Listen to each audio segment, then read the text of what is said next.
러시아 탱크가 하르키우 전선 쪽으로 진격합니다. 그리고는 사라집니다. 흔적도 없이 사라져버리고 영원히 지도에서 지워집니다. 푸틴은 자신의 무한한 지혜로 결론을 내립니다. 탱크를 보낼 수 없다면 병사들을 보내겠다고 말이죠. 이건 미친 짓입니다. 푸틴은 탱크 대신 병사 100명을 잃는 걸 택하지만 결국 둘 다 우크라이나 전쟁에서 가장 치명적인 전선 중 하나인 이곳에서 사라집니다. 이제 우크라이나가 하르키우에서 우위를 점하고 있습니다. 남은 것은 러시아 기갑 장비와 병사들의 무덤뿐입니다. 러시아의 전차는 몇 달째 하르키우 전선에서 보이지 않고 있습니다. 한때 러시아 전략의 중추였던 기갑 전력이 이제는 그 전선에서 러시아의 공격에 전혀 영향을 미치지 못하고 있습니다. 이는 우크라이나 제13여단의 부중대장 호출명 페록의 말입니다. 그는 3월 2일 아미TV와의 인터뷰에서 우리 전선에서는 오랫동안 중장비, 특히 기갑 장비를 본 적이 없다고 밝혔습니다. 이것이 러시아의 기갑 전력 혹은 그 남은 전력이 안전하다는 의미는 아닙니다. 러시아는 하르키우로 탱크를 보내진 않지만 전선 후방에 최대한 많은 기갑 전력을 모으려 하고 있습니다. 아마도 러시아는 다가오는 공세를 위해 탱크, 장갑차, 포병 전력을 비축하려는 것으로 보입니다. 이 공세에서는 하르키우 전선에서 계속 피해를 입고 있는 보병들에게 마침내 어느 정도 지원을 제공하려는 의도가 있을 것입니다. 하지만 그 기갑 전력과 중장비는 당분간 도착하지 않을 것이며 제13여단의 작전으로 전선에서 멀리 떨어져 천천히 파괴되고 있습니다. 베럭은 인터뷰에서 이런 장비를 적의 후방, 이미 국경 너머에서 발견하면 타격을 가한다고 밝혔습니다. 이것은 우크라이나가 쉽게 할 수 있는 일이 아닙니다. 우크라이나의 킬존을 통과하려는 전차는 국경 너머에 대기 중인 전차보다 정찰 드론에 훨씬 더 쉽게 포착될 수 있습니다. 하지만 페로크가 말했듯이 정찰로 정보를 얻으면 우리는 국경에서 떨어진 포병이나 전차 진지를 타격할 수 있습니다. 이를 좀 더 살펴보겠습니다. 페로크에 따르면 러시아는 하르키우에서 전차 손실을 우려해 자국 내 안전한 곳에 전차를 배치하려 합니다. 하지만 러시아는 그 장소들을 너무 허술하게 경비하고 있어서 우크라이나가 러시아 영토 내에 있는 전차들을 타격할 수 있습니다. 결국 이 전차들은 하르키우 전선에 영향을 미치지 못하게 됩니다. 러시아는 여기서 무엇을 이루려는 걸까요? 기갑 장비를 비축하려면 우크라이나 드론과 미사일 사거리 밖이 더 나을 텐데요. 우크라이나가 이 지역을 반복 타격한 만큼 비축 물자를 국경에 두는 것은 어리석은 결정입니다. 푸틴이 하르키우 전선에 금속 대신 사람을 보내 매주 수백 명의 러시아 병력이 희생되는 상황은 정말 이해할 수 없습니다. 이 숫자들과 푸틴의 미친 전략을 기억해 두세요. 잠시 후에 다시 이 두 가지를 다루게 될 테니까요. 하지만 먼저 하르키우에서 무슨 일이 벌어졌기에 푸틴이 우크라이나 방어에 탱크를 또 잃을까 두려워 러시아가 병사들을 희생시키는 어두운 길을 택했는지 살펴봐야 합니다. 이 말만으로도 거의 설명이 될 수 있습니다. 러시아의 우크라이나 내 탱크 손실은 엄청나며 현재 푸틴은 우크라이나에서 소모전을 유지하는 데 필요한 인력을 보존하는 것보다 이미 자신의 통제를 훨씬 벗어난 불길을 진압하는 데 더 집중하고 있는 것처럼 보입니다.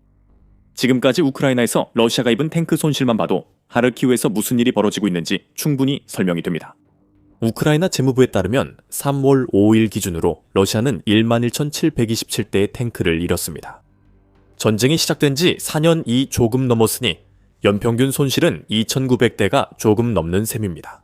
하지만 이 수치는 푸틴의 전쟁 초기 불안정기에 집중될 수밖에 없습니다. 현재 러시아 기갑 전력은 전국에서 철수 중이기 때문입니다. 배치하지 않으면 전차를 잃지 않는다, 러시아의 논리인 것 같습니다. 하지만 장갑차 없이 최전선에 보내지는 병사들에게는 큰 의미가 없습니다. 푸틴의 이른바 특별 군사 작전이 시작된 이후로 러시아의 전차 문제는 거의 계속해서 주요 뉴스거리였습니다. 러시아가 초기 전차 침공에 실패하자 푸틴은 우크라이나 전쟁이 소모전이 될 것이라며 러시아의 승리를 확신했습니다. 러시아는 전차수로 반드시 이길 것이라 생각했습니다. 물론 우크라이나의 드론과 서방에서 제공한 대전차 무기들이 그 계획에 큰 차질을 가져왔습니다. 이제 러시아에 남은 건 2025년 10월 내셔널 인터레스트가 제기한 러시아의 모든 전차는 어디로 갔는가 라는 질문뿐입니다. 러시아의 가장 큰 문제는 우크라이나에서 예상치 못하게 전차를 많이 잃은 것입니다. 그 결과 러시아는 전차 수를 유지하기 위해 노후된 소련 시절 전차 예비군을 끌어다 써야만 하는 상황에 곧 직면하게 되었습니다. 전쟁이 시작될 때 러시아는 전국에 이런 구식 전차들로 가득 찬 24개의 기지를 보유하고 있었습니다. 하지만 10월 이 되자 9개만 남게 되었습니다. 러시아가 전차를 아끼려 해도 기지들이 점점 비고 있습니다. 러시아는 전차 비축량이 고갈될 뿐만 아니라 전쟁 초기와 같은 대규모 기계와 돌격을 유지할 만큼 전차 생산도 충분하지 않습니다. 2025년 10월 유나이티드 44 미디어는 러시아가 T-90M과 T-90M 이 주력 전차 1118대를 신조, 개조 또는 업그레이드 하겠다는 야심찬 계획을 세웠다고 보도했습니다. 이 계획이 실현된다면 러시아의 전차 생산량은 소련 시절에 근접하는 수준이 될 것입니다. 하지만 이 전략에는 몇 가지 문제가 있습니다. 첫째로 2027년부터 2029년까지 신조 또는 개조될 1118대의 전차는 러시아가 연평균 2900대의 전차를 잃고 있는 상황을 결코 만회할 수 없습니다. 또한 우크라이나가 여러 번 입증했듯이 T-90 전차는 러시아의 구형 전차들처럼 드론이나 대전차 무기 방어 능력이 뛰어나지 않습니다. 그래서 여기서 우리가 보는 것은 러시아가 적어도 현대에 들어서 기록적인 수준으로 전차 생산을 늘리고 있다는 점입니다. 우크라이나가 매년 그 7배가 넘는 러시아 전차를 파괴하고 있는 상황에서 러시아의 T-90 전차 연간 생산량은 약 400대에 불과합니다. 러시아로서는 계산이 맞지 않는 상황입니다. 러시아는 기존 전차 비축분이 거의 소진되고 있습니다. 이 사실은 2월 26일 유나이티드 24 미디어의 기사에서 밝혀졌는데 러시아가 마지막 남은 유의미한 전차 예비분, 주로 T-72 우랄과 T-72의 전차를 창고에서 꺼내고 있다고 보도했습니다. 이 중 452대가 러시아의 주요 장갑차, 공장 우랄 복원자 보드로 이동 중인 것으로 보입니다. 실제로 몇 대가 우크라이나에 투입될지는 알 수 없지만 모두 투입된다고 해도 우리가 이미 공유한 수치들이 보여주듯이 러시아의 소련 시절 재고의 마지막 흔적들만으로는 전쟁의 흐름을 러시아에게 유리하게 바꾸기에 충분하지 않을 것입니다. 이 모든 것이 바로 우리가 지금 하르키우에서 보고 있는 상황의 이유입니다. 러시아가 아직 보유하고 있는 소수의 전차들은 전선에서 최대한 멀리 떨어진 곳에 배치되고 있는데 이는 러시아가 자국의 전차들에게 원했던 것과는 정반대의 상황입니다. 보병에 대한 화력 지원 대신 국경 지역 기지에 웅크리고 숨어있는 신세가 되었습니다. 우크라이나는 주기적으로 그 기지와 전차를 타격해 러시아 전차가 자국 영토에 있어도 안전하지 않음을 러시아에 재차 상기시킵니다. 이로 인해 러시아는 새 전술로 전환했습니다. 첫째로 전차를 병사들로 대체하는 것입니다. 그리고 또 다른 전략이 있는데 이 전략에는 치명적인 결함이 있어서 영상 마지막 부분에서 그 결함을 공개하겠습니다.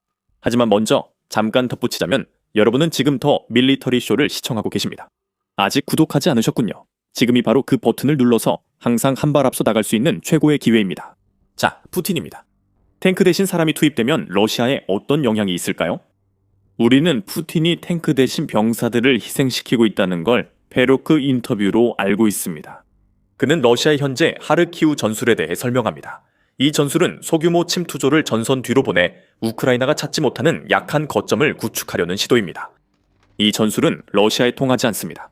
페로크에 따르면 우리 진지에 접근했던 그룹들은 모두 사라졌습니다. 그는 자신의 여단도 러시아가 침투조에게 군수 지원을 했다는 증거를 전혀 찾지 못했다고 말합니다. 이는 소규모 병력을 전선 뒤로 보내는 목적과 맞지 않습니다. 침투조는 자리를 잡고 지원을 기다려야 합니다. 그 지원이 있으면 그들은 계속 전진할 수 있습니다. 하지만 실제로는 침투조들이 들어와서 멈추고 결국 사격을 당합니다. 페록은 더 직접적으로 말합니다. 그들의 준비는 성급하고 미미해 우리에게 위협이 되지 않습니다. 이것이 하르키우 러시아 보병의 현 상황을 요약합니다. 페로크의 주장과 그의 보고서의 시간대에 대략적으로 일치하는 많은 보고서들이 있습니다. 1월 21일 UNM은 우크라이나 국경수비대 대변인인 안드레이 뎀첸코의 발언에 대해 보도했습니다. 그는 그 무렵 러시아가 하르키우 지역에서 벌인 일련의 공격에 대해 언급하며 적은 장비를 사용하지 않고 오직 소규모 보병 부대, 소규모 돌격 부대만을 사용합니다. 그들의 숫자는 다를 수 있습니다. 라고 말했습니다. 이러한 공격에서 드러난 러시아의 손실은 푸틴이 전차 대신 병사들을 어리석게 희생시키고 있음을 보여줍니다. 데무첸코는 이 기간 동안 적의 손실이 161명의 점령군 사망과 146명의 부상이라고 보고했으며 이는 하르키우, 파크로프스크, 리만 지역에서의 러시아 침투 시도를 모두 포함한 수치입니다. 참고로 이 숫자들은 예외가 아닙니다. 곧 자세히 설명드리겠습니다. 데무첸코의 보고서 약 일주일 뒤 우크르 인포룸드는 그의 추가 발언 기사를 게재했습니다. 소규모 보병 부대가 국경에 접근해 우크라이나 영토로 침투하려 하나 저항에 부딪혀 손실을 입고 있다고 데무첸코는 말했습니다. 이러한 부대들은 파괴되고 있습니다. 그는 보병 부대 병사들이 수백 명씩 죽어간다고 주장했습니다. 이것은 훈련되지 않은 병사가 금속 장갑을 대신할 수 없음을 보여줍니다. 러시아도 이 미친 하르키우 전략에서 벗어나지 않았습니다. 2월 26일 보도에서 UKR 인포룸드는 우크라이나군이 하르키우의 보호슬라브카와 노보크루야키브카 마을에 침투하려는 러시아 침투 부대를 선제적으로 공격했다고 전했습니다. 다시 말하지만 러시아가 하르키우에서 탱크를 철수해야만 했던 후로 같은 이야기입니다. 침투자들이 전진을 시도하자 우크라이나가 발견합니다. 침투자들이 사망합니다. 적어도 이번에는 러시아가 악천후를 엄폐로 삼아 공격을 시도했습니다. 약간의 안개간지 없는 것보단 낫지만 하르키우 전선의 뚜렷한 양상을 막기엔 충분하지 않았습니다. 그리고 이것이 조금 전에 언급했던 이상현상에 대한 이야기로 자연스럽게 이어집니다. 데멘첸코가 보고한 161명의 점령군 사망자와 146명의 부상자는 전략이 실패해서 발생한 일회성 손실이 아니라 하르키우와 다른 접경 지역에서 러시아가 겪고 있는 일상적인 손실입니다. 우리는 1월 12일부터 18일까지의 기간 에도 비슷한 상황을 목격했습니다. 우크라이나의 하트 국경 여단이 하트 여단이 점령하고 있던 진지를 돌파하려던 러시아 침투자 131명을 사살하고 추가로 111명에게 부상을 입혔다고 보고한 바 있습니다. 그 여단은 포병과 드론 지원을 받았고 러시아 병사들은 도보로 은밀히 접근하려 했습니다. 승자는 단 하나뿐이었고 그건 러시아가 아니었습니다. 우리는 우크라이나 전선 곳곳에서 이런 상황을 보고 있습니다. 3월에 우크라이나 군 총사령관 올렉산드르 시르스키는 러시아가 겨울 3개월 동안 거의 9만 3천 명에 가까운 병력을 잃었다고 밝혔습니다. 이는 한 달에 약 3만 1,000명의 사상자가 발생한 셈입니다. 이것은 엄청난 숫자이며 러시아가 기계화 부대를 소규모 침투조로 대체할 때 우크라이나가 이를 찾아내 경멸하는 상황에서 발생합니다. 이러한 소규모 부대들로도 러시아는 여전히 상당한 사상자를 내고 있으며 이는 자국 군대를 심각하게 약화시키고 있습니다. 게다가 러시아는 자멸하고 있습니다. 2월 24일 유나이티드 44 미디어는 푸틴의 우크라이나 침공 후 18, 49세 러시아 남성 25명 중 1명이 사망하거나 불구가 됐다고 보도했습니다. 이 수치는 과소평가된 것으로 보이며 탐사 보도 매체 아겐츠트보는 우크라이나 침공이 제2차 세계대전 이후 러시아의 가장 치명적인 전쟁이라고 전했습니다. 여기에 더해 미디어주나와 BBC가 공동으로 실시한 조사에서는 최소 20만 186명의 러시아 군인 사망이 확인되었습니다. 여기서 최소라는 표현이 중요합니다. 이것은 러시아에게 최선의 시나리오가 아니라 최소한의 수치입니다. 이 모든 희생 끝에 러시아가 얻은 건 뭡니까? 2025년 러시아가 점령한 우크라이나 영토는 1% 미만입니다. 하르키우 지역에서는 아무 성과시 없이 전차들이 사라지고 러시아군이 드론과 포병에 의해 파괴되고 있습니다. 사람이 전차보다 낫지. 푸틴? 네가 하르키우에 총알바디를 보내는 게 남은 전차가 없어서 더 잃을까 두려워서가 아니라고 치자. 그래서 국경에 전차 배치는 효과 없다는 거지. 거긴 효과 없고 우크라이나가 이미 다 파괴 중이니까. 또한 소규모 보병 부대를 하르키우에 투입하는 것도 효과가 진 없는데 이는 러시아가 매주 이 지역에서 약 100명의 병력을 잃고 있다는 사실에서 드러납니다. 하지만 러시아가 지금까지 보여준 것보다 더 똑똑하게 대처하는 것이 한 가지 있습니다. 바로 FPV 드론을 더 많이 사용하고 있다는 점입니다. 하지만 이 방식에도 치명적인 결함이 있는데 이는 러시아의 하르키우 점령 시도 중 그나마 나은 선택일 뿐이라는 점입니다. 계속 시청하시면 결함을 영상 끝에 알려드릴게요. 지금은 페로크가 하르키우에서 러시아 최신 전략을 설명합니다. 안타깝게도 이곳에서 무인 항공기가 많이 목격되고 있습니다. 여기에도 전선 전체처럼 다양한 종류가 있습니다. 우리는 공습, 샤이드, 많은 광섬유 조종 드론을 기록하고 있다고 페로크가 말합니다. 페로크는 우크라이나가 여전히 공중 우위를 갖고 있지만 러시아는 병사와 전차 대신 업그레이드된 광섬유 드론에 더 의존해 우크라이나의 피해를 줄여 한다고 말합니다. 러시아는 이 목적을 위해 FPV 드론을 업그레이드해왔습니다. 지난 9월 포브스 기고가 비크람 미탈은 러시아가 사거리가 확장된 새로운 유형의 광섬유 드론을 개발했다고 보도했습니다. 물론 해당 보도는 러시아 군사 블로거 주장에 근거해 신중히 받아들여야 합니다. 그러나 광섬유 드론 사거리 증가가 우크라이나에 불리한 소식임은 분명합니다. 이러한 유형의 드론은 광섬유 케이블이 드론과 조종사 사이에 직접적인 연결을 제공하기 때문에 일반적인 전자전 및 재밍 시도에 대해 보호받습니다. 더 긴 케이블은 드론이 더 깊이 들어가 전투선 뒤 우크라이나 병사들까지 표적이 될 수 있다는 뜻입니다. 러시아의 신형 드론이 영향력을 보이고 있습니다. 2월 26일 유로마이단 프레스는 푸틴 침공 이후 처음으로 러시아 광섬유 드론이 하르키우에 진입했다고 보도했습니다. 전자공격에 강한 그 드론은 결국 피해를 주지 못했습니다. 그 드론은 유로마이단 프레스가 기사를 내기 전날 하르키우의 키브스키 구에서 나무에 걸려버렸습니다. 러시아 드론이 그 거리까지 도달한 것은 러시아가 무인 항공기 사거리를 확장하고 있음을 보여줍니다. 이는 하르키우를 방어하는 우크라이나군의 도전입니다.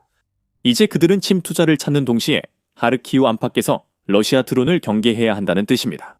하지만 문제가 있습니다. 앞서 언급한 치명적인 결함인데 드론은 영토를 점령할 수 없습니다. 드론은 병력과 장비를 공격 파괴할 수 있습니다. 하지만 드론은 방어선 구축이나 영토 확보 등 푸틴이 원하는 일을 할 수 없습니다. 러시아가 하르키우에서 진전을 내려면 이런 일이 필요한데 드론으로는 불가능합니다. 영토 점령이 없어도 방어에는 문제가 없습니다. 우크라이나가 이를 입증했습니다. 광활한 살상지대에서 러시아 병사들을 분쇄하는 드론대는 우크라이나의 핵심 방어 전략이 되었습니다. 하지만 러시아가 하르키우를 점령하려면, 그리고 아직 그 목표에 한참 못 미치고 있지만 러시아의 신형 광섬유 드론들은 자동적으로 보조 역할로 전락하게 됩니다. 러시아가 성과를 내려면 여전히 인력과 전차가 필요합니다. 러시아가 기갑 전력 확충에 어려움을 겪고 하르키우 외곽에서 많은 병사가 사망하는 상황이라 이 지역에서 조만간 의미 있는 진전은 어려워 보입니다. 우크라이나가 하르키우 전선을 계속 장악 중입니다. 푸틴이 그 전선에서 러시아 전략에 주입한 유일한 이성의 한 조각만으로는 실질적인 변화를 만들기에 충분하지 않을 것입니다. 지금 하르키우에서 우리가 보고 있는 것은 우크라이나에서 러시아의 전차 중심 전략이 역사적으로 붕괴된 결과입니다. 수십 년간 러시아는 금속 괴물에 의존해 힘을 과시해왔습니다. 이제 우크라이나의 드론 공격과 산업적 압박 속에서 러시아의 상징적인 전차들은 오히려 부담이 되고 있습니다. 어떻게 그런 일이 일어났는지 알고 싶으시다면 저희 영상을 시청해보세요. 그리고 이 영상이 마음에 드셨다면 우크라이나 전선의 더 많은 소식을 위해 더 밀리터리 쇼를 구독하는 것도 잊지 마세요. 항상 시청해주셔서 감사합니다.